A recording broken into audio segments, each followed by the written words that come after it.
front end loader. It's not something you would do too often, but there's two main reasons you would do it. Number one is if you're operating in tight scrub or tight bush with lots of trees, what this does is just remove that extension off the front of the tractor and gives you more room to navigate. The other reason is if you're spending all day slashing and only using PTO implements, it saves a bit of fuel. It's a considerable amount of weight off the front end of the tractor. So on both sides of the tractor, you've just got a captive nut holding this bolt in place. You pull the bolt out. Mind that, don't lose that. That leg will come down. You just do the same on both sides. What you want to do is this spring will get in your way. You just want to move that spring out of the way, tuck it down, and have that resting so that that spring is not in the way.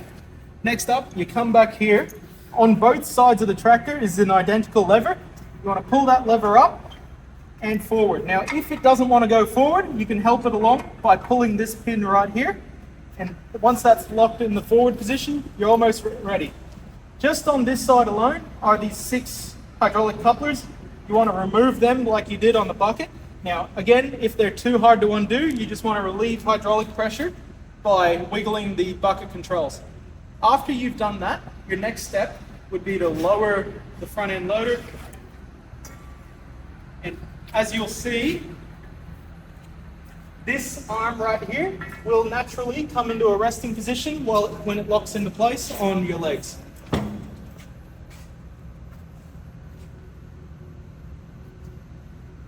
After it comes into its natural resting position, with both levers forward, with these hoses clear, you'll just be able to drive out. So on this side, we've done the exact same. You just want to make sure to bend that spring out of the way so it does let this arm come down. Next up, you want to pull this forward so that this is in the same position as the other side. You want to jump in the tractor, turn the hydraulics on, lower the front end loader. You'll see that this will actually come up a little bit and the tractor is the bonnet is technically under it. That's when you know you're ready to drive out. Now, when you drive out, do not turn the steering wheel. Just go straight back and you're good to go.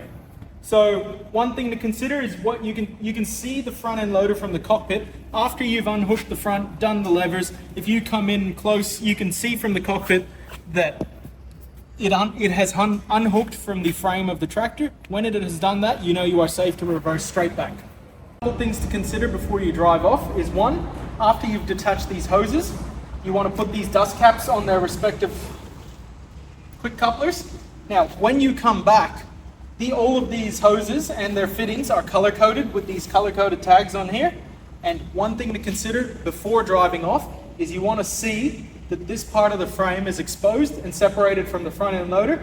Now that that is the case, you're welcome to drive out.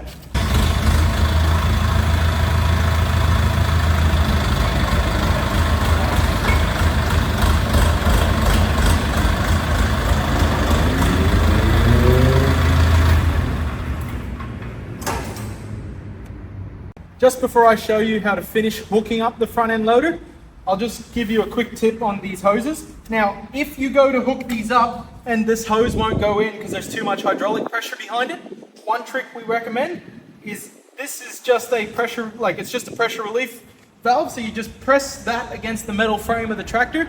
A little bit of hydraulic fluid will come out, but that relieves the pressure, thus allowing you to slip that into the coupler, no problem.